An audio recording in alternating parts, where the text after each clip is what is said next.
اللہ نحمدہ و نصلی علی رسول الکریم اما بعد اعوذ باللہ من الشیطان الرجیم بسم اللہ الرحمن الرحیم وما ارسلنا فی قریۃ من نذیر الا قال مترفوها انا بما ارسلتم به کافرون وقالوا نحن اکثر اموالا واولادا وما نحن بمعذبین قل ان ربی یبسط الرزق لمن یشاء ویقدر ولکن اکثر الناس لا یعلمون وما اموالکم ولا اولادکم بالتی تقربکم عندنا زلفا الا من آمن وعمل صالحا فاولئک لهم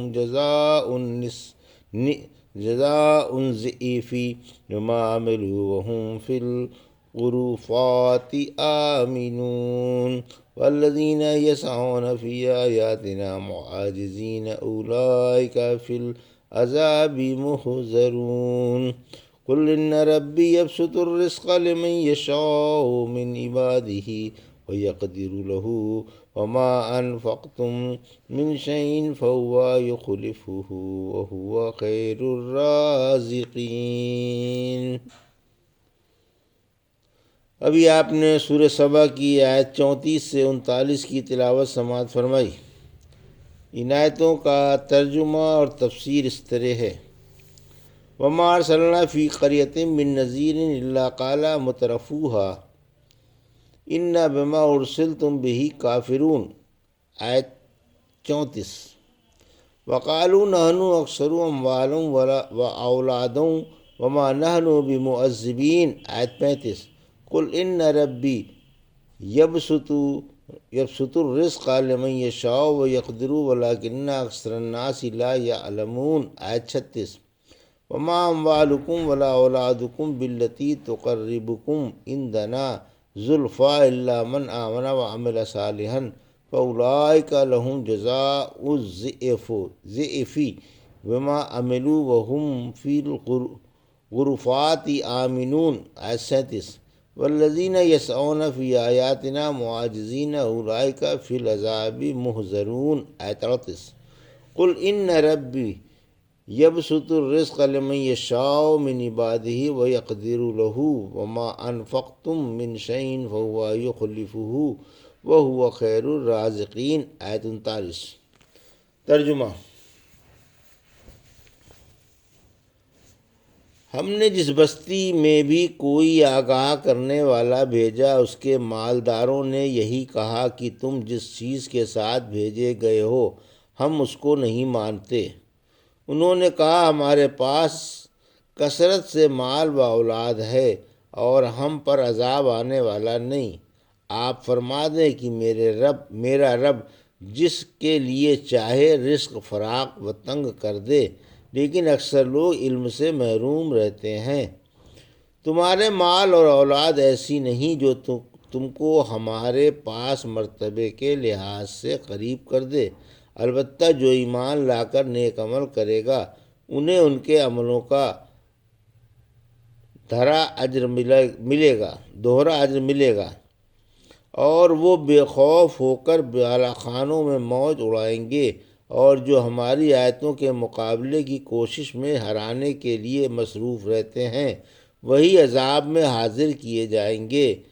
آپ فرما دیں میرا رب جس کے لیے چاہے اس کی روزی میں فراخی اور تنگی کر دے، اور تم جو کچھ بھی خرچ کرو گے اللہ اس کا پورا بدلہ عطا فرمائے گا، وہ بہترین روزی رساں ہے۔ یہ تھا ترجمہ سورہ سبا کی آیت 34 سے 39 کا تفسیر۔ آیت 34۔ رسولوں کو پہلے مالدار ہی جھٹلاتے ہیں۔ اس آیت میں رسول کریم صلی اللہ علیہ وسلم کو تسلی اور دلاسا دیا جا رہا ہے اور آپ کو ہدایت کی جا رہی ہے کہ آپ رسولوں کی اقتداء کریں اور مخالفوں کی مخالفانہ تقدس کی پرواہ نہ کریں۔ آپ سے پہلے ہم نے جس بستی میں بھی رسول بھیجا پہلے اسے اس بستی کے مالداروں ہی نے جھٹلایا، البتہ گرے پڑے اور کمزوروں نے ان کی پیروی کی، جیسا کہ قوم نوح نے حضرت نوح علیہ السلام سے کہا تھا۔ سورہ شعراء کی آیت 111 میں کیا ہم آپ پر ایمان لے آئیں حالانکہ آپ کو ماننے والے گرے پڑے لوگ ہیں؟ سورہ ہود کی آیت 27 میں فرمایا ہم آپ کے ماننے والے موٹی عقل والوں کو اور گرے پڑوں ہی کو دیکھ رہے ہیں۔ قوم صالح کے سرداروں نے کمزور ایمان والوں سے کہا۔ سورہ اعراف کی آیت 75-76 میں کیا تم کو یقین ہے کہ صالح اپنے رب کے رسول ہیں؟ انہوں نے کہا وہ جس چیز کو دے کر بھیجے گئے ہیں ہمارا اس پر ایمان ہے۔ ان سرکشوں نے جواب دیا کہ جس چیز پر تمہارا ایمان ہے ہم اسے نہیں مانتے۔ سورہ انعام کی آیت 53 میں فرمایا اسی طرح ہم نے بعض کو بعض سے آزمایا تاکہ وہ کہیں کیا یہی وہ لوگ ہیں جن پر اللہ نے ہمیں چھوڑ کر اپنا احسان فرمایا ہے؟ کیا اللہ شکر گزاروں کو اچھی طرح سے نہیں جانتا؟ اسی طرح ہم نے ہر آبادی کے بڑوں کو مجرم بنایا تاکہ وہ اس میں مکر و فریب کریں۔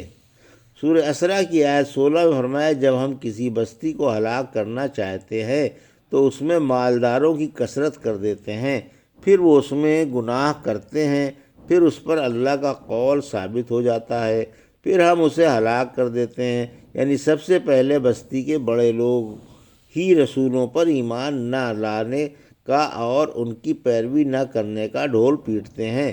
2 شخص شرکت میں کام کیا کرتے تھے، ان میں سے ایک تو سمندر پار رہتا تھا اور ایک اپنی جگہ پر مقیم تھا۔ پھر جب رحمت عالم صلی اللہ علیہ وسلم مبعوث ہوتے تو سمندر پار والے نے اپنے شریک کو لکھا کہ مکے کے نبی کا کیا حال ہے؟ اس نے جواب میں لکھا کہ ان پر قریش تو ایمان لائے نہیں، البتہ گرے پڑے اور محتاج ایمان لے آئے ہیں۔ جب یہ خط اس کے پاس پہنچا تو وہ اپنا کاروبار چھوڑ کر مکے کی طرف چل پڑا۔ جب مکے پہنچا تو اپنے شریک سے کہنے لگا مجھے نبی سے ملا دو۔ یہ شخص پہلے کسی کتاب سے واقف تھا، چنانچہ آپ کے پاس آ کر اس نے پوچھا کہ آپ کس چیز کی دعوت دیتے ہیں؟ فرمایا میں فلاں بات کی دعوت دیتا ہوں۔ بولا میں گواہی دیتا ہوں کہ آپ اللہ کے رسول ہیں۔ آپ نے پوچھا تم نے کیسے جانا؟ بولا جب بھی کوئی رسول مبعوث ہوا پہلے اس کی پیروی غریبوں نے اور گرے پڑے لوگوں ہی نے کی۔ پھر یہ آیت اتری، آپ نے اسے بلا کر اس سے کہا کہ حق تعالیٰ نے تمہاری تصدیق میں یہ آیت اتاری ہے۔ ہرقل نے بھی یہی کہا تھا جب اس نے ابو سفیان سے پوچھا تھا، اور ابو سفیان نے یہ جواب دیا تھا کہ غربا نے اسے مانا ہے اور مالداروں اور شریفوں نے نہیں مانا، کہ ابتدا میں رسولوں کو ماننے والے کمزور اور غریب لوگ ہی ہوا کرتے ہیں۔ آیت 35 کثرت مال و اولاد پر پھول کر رسولوں کا انکار کر بیٹھے، یعنی ان دولت مندوں نے جنہوں نے رسول کو نہ مانا تھا مال و اولاد کی کثرت پر فخر کیا اور یہ خیال کیا کہ یہ اللہ کی محبت کی اور اس کے لطف و کرم کی نشانی ہے۔ جب اس نے دنیا میں خوب مال و اولاد دے کر مہربانی فرمائی ہے تو کیا وہ آخرت میں مہربانی نہ فرمائے گا؟ ضرور فرمائے گا، حالانکہ یہ خیال خام ہے، اللہ نے خود اس خیال کی ترویج فرمائی ہے۔ فرمایا سورہ مومنون کی آیت 55 اور 56 میں کیا وہ یہ خیال کرتے ہیں کہ ہم نے جو انہیں مال و اولاد سے امداد پہنچائی ہے ہم ان کے لیے بہتری فراہم کر رہے ہیں؟ نہیں، بلکہ انہیں شعور نہیں۔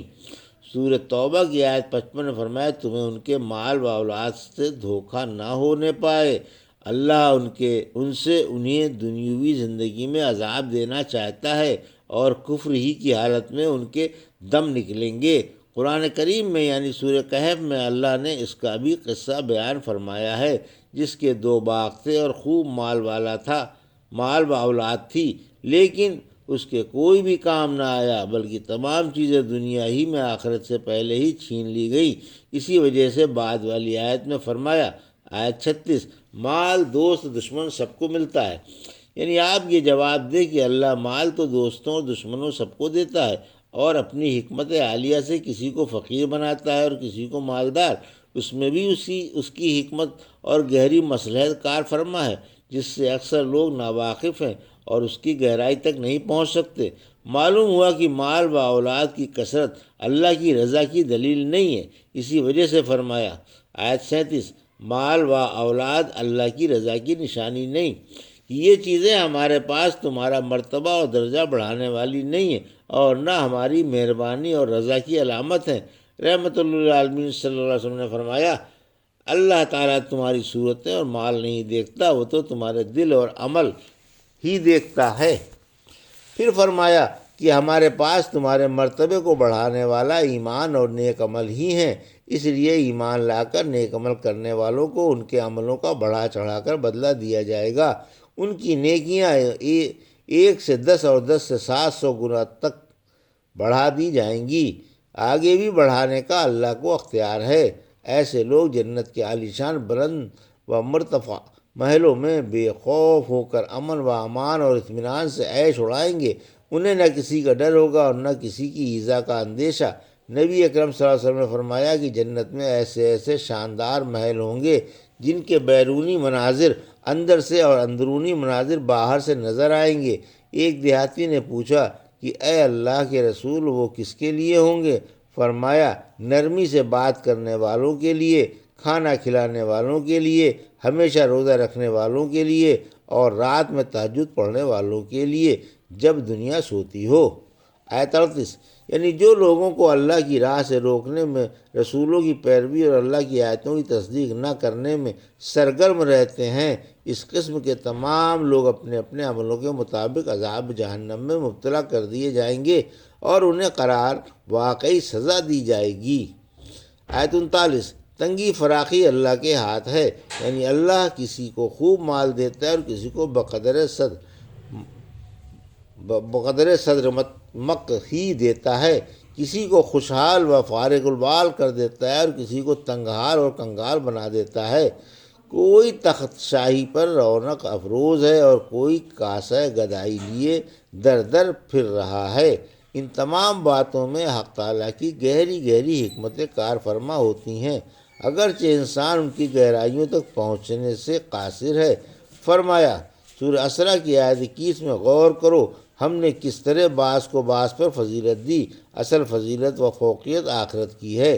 یعنی جس طرح دنیا میں لوگوں کے مراتب میں فرق ہے کہ کوئی تو فقیر ہے اور کوئی امیر، اسی طرح آخرت میں فرق ہوگا، کوئی تو جنت کے عالیشان و اونچے اونچے محلوں میں موج اڑا رہا ہوگا اور کوئی جہنم کے سب سے نیچے کے طبقے میں اور اس کی تہ میں کراہ رہا ہوگا۔